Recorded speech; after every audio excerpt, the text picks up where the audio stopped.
आले की भगवंतांच्या ज्या रूपमाधुरीचे वर्णन अनेक संतांनी केलेले आहे त्याची छबी तरी आपण आपल्या या चर्मचक्षुनी बघावी.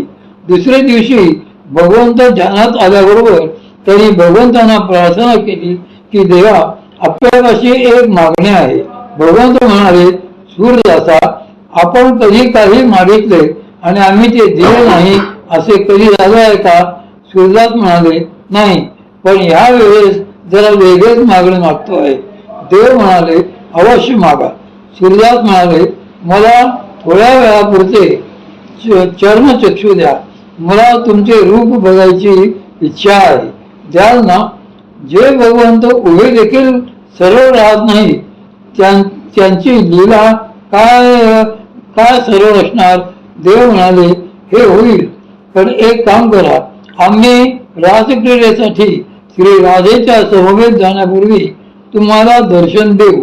त्यावेळेस श्री राधेच्या पायातील पैंजण अगदी हळूच काढून घ्या आणि मग पुढचे आम्ही सांगतो तसे करा. असे म्हणून देव सूरदास महाराजांच्या कानात काहीतरी सांगून गेले. दुसऱ्या दिवशी भगवान आणि राधाजी त्यांच्या समोर आले आणि पुढून जात असताना सूरदासाने हळूच चपळ करून राजाच्या पायातील पैंजण काढले. त्यांनी उडी मारून चुकविण्याचा प्रयत्न केला तरीही सूरदासजींनी ते काढलेच. राधाजी म्हणाल्या, अहो सूरदासजी, मला रासक्रीडेला उशीर होत आहे, माझे पैंजण परत द्या. इतक्यात भगवंत घाई करायला लागले. लवकर चला, लवकर चला, माझे पैंजण परत द्या. इतक्यात भगवंत घाई करायला लागले. लवकर चला, लवकर चला म्हणाले लागले. रासक्रीडेचा नियम आला असा आहे की पायात पैंजण असल्याशिवाय तेथे प्रवेश नाही. म्हणूनच ते मुद्दाम अधिक घाई करायला लागले. इकडे राधाजी सूरदासांना विनवणी करू लागल्या. सूरदासजी म्हणाले, एका अटीवर पैंजण परत देईल, आपण मला चर्मचक्षु द्यावेत. राधाजी म्हणाल्या, एवढेच ना? असे म्हणून त्याने सूरदासजींच्या डोळ्यावरून आपला हात फिरविला आणि त्यांना पैंजण परत देऊन टाकले. सूरदासजींनी डोळे भरभरून त्या दोघांना पाहिले व त्यांच्या डोळ्यातून गळगळा अश्रू व्हायला लागले. त्यानंतर सूरदासजी भगवंतांना म्हणाले, आता एक मागणे आणखी पुढे करा. भगवंता, ज्या चक्षुंनी तुमच्या या रूप माधुरीचा आस्वाद घेतला त्या चक्षुंनी आता पुन्हा हे विश्व पाहण्याची माझी इच्छा नाही. हे चर्मचक्षु परत घ्या.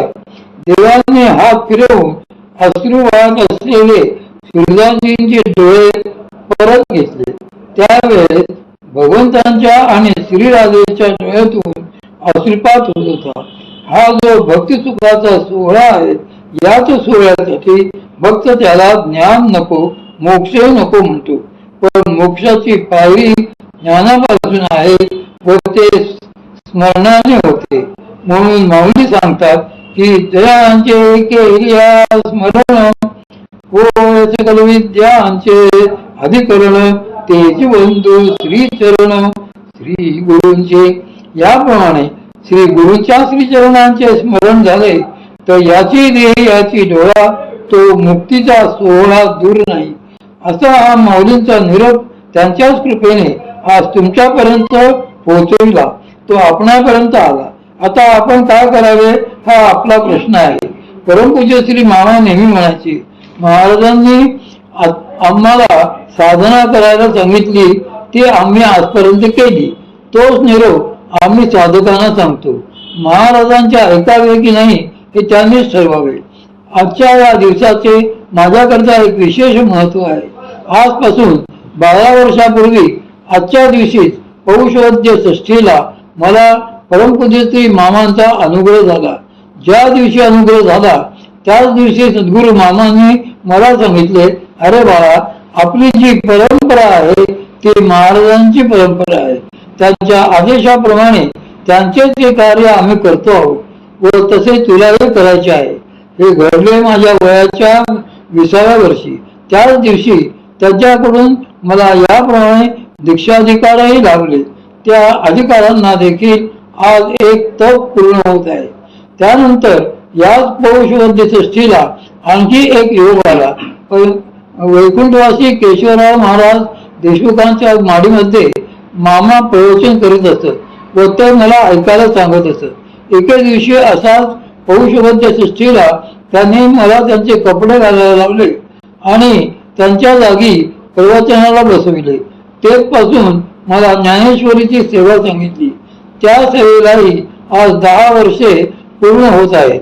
असा हा साधना व सेवेचा एकत्रित्व आणि दशकृतीचा योग आज जुळून आला आहे. माझ्या आयुष्यातील महत्वाची गोष्ट अशी की ज्यांच्या परंपरेचा आम्ही वारसा सांगत आहोत त्या आमच्या आजोबा महाराजांच्या आमच्या आजे गुरूंच्या सेवेचे महत् भाग्य मला याच नेमक्या योगावर मिळाले आहे व आज ते मिळाल्यामुळे माझ्या जन्माचे पूर्ण सार्थक झाले असे मी समजतो. असा हा योग आणायला कारणीभूत ठरलेले माझे सगळे समर्थ काका आज इथे उपस्थित आहेत. त्यांनीच ही सर्व सेवा करून घेतली आहे. परमपूज्य श्री दत्त महाराज हे आम्हाला श्री दत्त महाराजही आहेत व आमचे काकाही आहेत. परमपूज्य दादासाहेब नखाते हेही आमचे काका आहेत. परमपूज्य नारायण काका ढेकणे हे तर काका आहेतच. या सर्व काकांनी माझ्या आजोबांची सेवा करण्याचे भाग्य माझ्यासारख्या अज्ञ नातवाला दिले ही त्यांची फार मोठी कृपा. हे कधीही न भेटणारे ऋण आहे. त्यांच्या ऋणात मी अखंड राहावे. माझ्या देहाचा कण सदैव सेवेत राहावा. सदा सर्वदा योग तुझा घडावा. तुझे कारणी देह माझा पडावा. अशी त्यांच्या चरणी विनम्र भावाने प्रार्थना करून ही झालेली सर्व सेवा आपल्या सर्वांच्या वतीने परमपूज्य श्री आजोबा महाराजांच्या पावन सुकोमल श्री चरणी अर्पण करतो. अवधूत चिंतन श्री गुरुदेव दत्त. शेवटी श्री संत तुकाराम महाराजांचे मागणे आपण सर्व मिळून श्री महाराजांकडे मागूया. चित्ती तुझे पाय डोळा रूपाचे ध्यान अखंड मुखी नाम अखंड मुखी नाम तुमचे वर्णावे गुण हेची एक तुम्हा मागतो मी तारा उचित ते करा उचित ते करा भाव जाणून खरा खुंटली जाणे ग काही बोलण्याची आता कळो येईल तैसी कळो येईल तैसी करा बाळाची चिंता. तुका म्हणे माझ तुका म्हणे माझ नका देऊ अंतर नकळे पुढे काही नकळे पुढे काही कैसा बोलू विचार.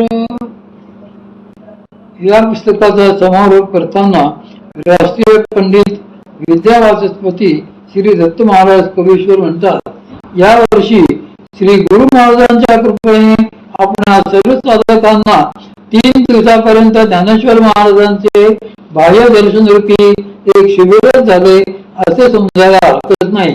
साधनेच्या वेळी साधकांना स्वस्थ बसण्याची आज्ञा आहे. काहीही करायचे नाही. जे जे होईल ते पाहावे. याप्रमाणे सर्व पाहायचे आहे. परंतु आज आपण येथे साधनेचे महत्व काय आहे हे गेल्या 3 दिवसात समजावून घेतले असल्यामुळे हे शिबिर आपल्याला अत्यंत उपयुक्त ठरणार आहे.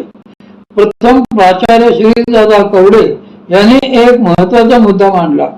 अवधूतांचे स्मरण करायचे म्हणजे ते आदराचे झाले पाहिजे आणि मुख्य म्हणजे अहंकार गेला पाहिजे.